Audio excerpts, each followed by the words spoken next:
BRIG-20 paradigm compensates for that by using extremely low fatiguing exercises.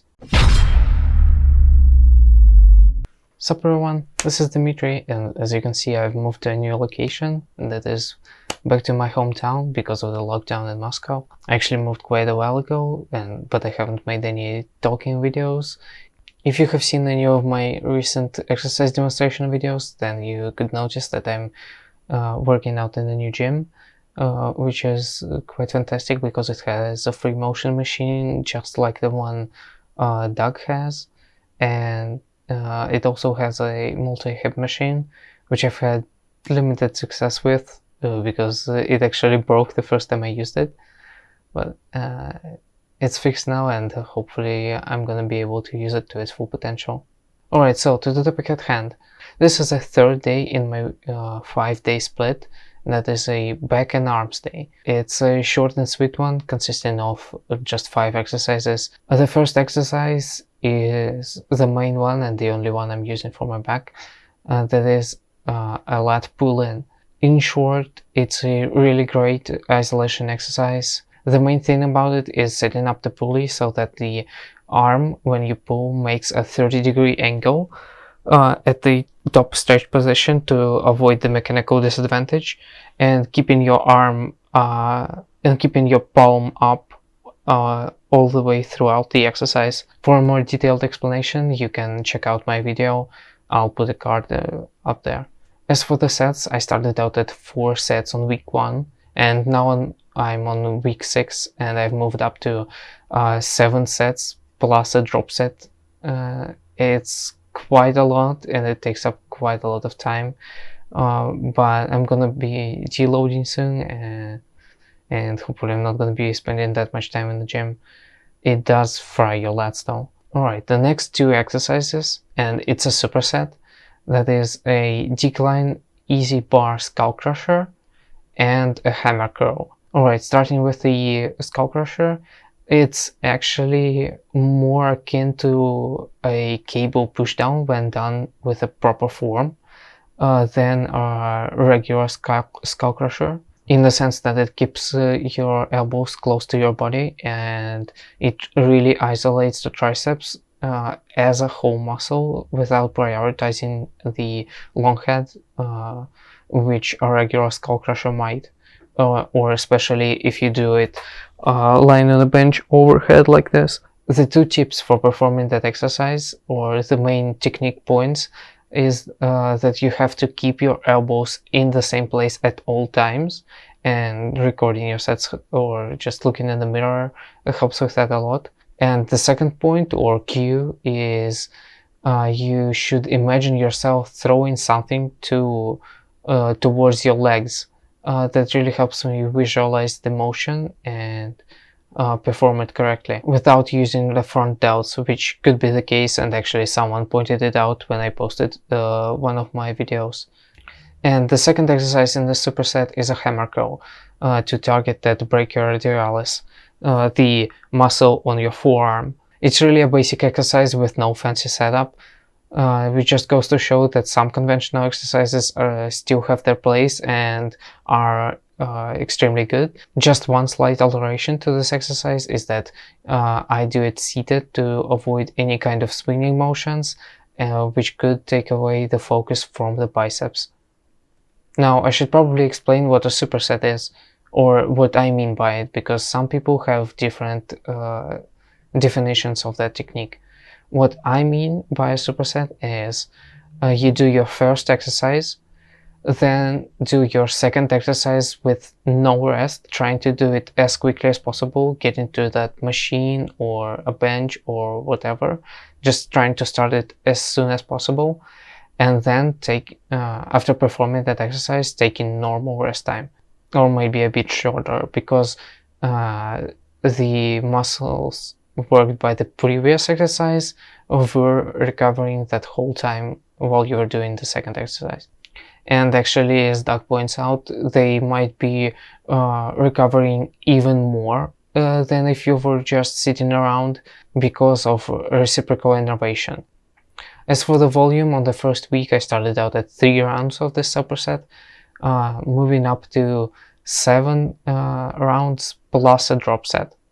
And also, if you don't know what I mean by a drop set, is as soon as you're done doing your set with the regular weight for regular reps, you lower the weight by about 30% and try to go to failure, moving on to the next exercise after that.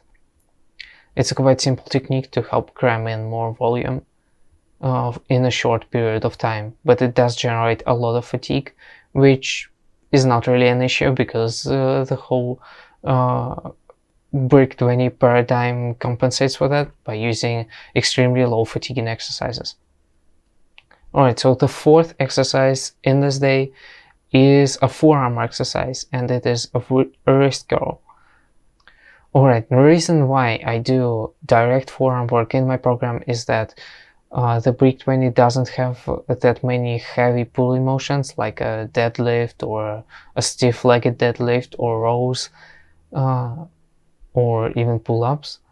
You mostly use straps or versigrips for exercises anyway, so it doesn't engage the forearms indirectly like a regular program would. So in my opinion, a bit of direct work will come in handy. The way I do this wrist curl is on a cable machine with a bench propped up to support the arm. I think that's one of the safest ways to do it, and it's working out quite fine for me. Now, when I started out this program, I first did a wrist curl, and then I also supersetted it with a reversed wrist curl.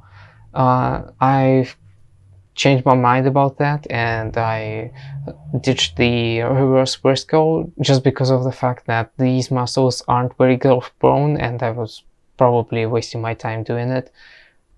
And my training sessions took a lot of time already, so just to save time, I ditched that exercise. Volume wise, I did 3 sets, moving up to 4, and on this week I did 5. So in 6 weeks I only moved up 2 sets because it took me a while to come up with a way to do that exercise correctly. I've experimented quite a lot with barbells and dumbbells for wrist curling, and I finally settled on a cable curl, and I will progress from here. I will probably add more sets in the weeks to come. Alright, and the last exercise, the fifth exercise in this day, is also one that compensates for the lack of certain exercises in this program, and that is heavy pushing exercises like a barbell bench press or an overhead press, and that is some direct rotator cuff work. Actually, it's a muscle that you can see on your back, so for bodybuilding purposes it's quite important. And if you don't do a lot of heavy pushing with barbells, you might want to add that direct work. And that's actually a good point to bring up, because a lot of folks recommend adding more direct work for your rotator cuff in the form of face pulls or external rotations, as I do, to help alleviate the joint pain or shoulder pain, which is actually the opposite of what you should be doing if you're doing quite a bit of heavy pushing work, because adding more volume will just add more wear and tear to that muscle, and it will probably exacerbate the issue instead of resolving it. Alright, to me that muscle isn't that important, so, and I still do dumbbell presses and decline cable presses, which probably engage it to a small extent, so the volume I use is fairly low. On week 6 I worked up to 6 sets, starting out at 3 sets per session, and I actually have a bit of a particular way of going about this exercise, that is using down sets. So for the first half of the sets, so on week 6 that would be 3, I use 5 kilogram dumbbells, and then for the second half, so now another 3, I use 4 kilogram dumbbells, trying to match the reps from the previous sets. Also, it's quite a small muscle, so it doesn't need a lot of time to rest, so I usually just rest about 35 seconds between sets. Alright, so that wraps up my third day of my 5-day BRIG-20 split. If you have any questions, leave them in the comments down below. Like and subscribe, follow me on Instagram, and I'll see you soon.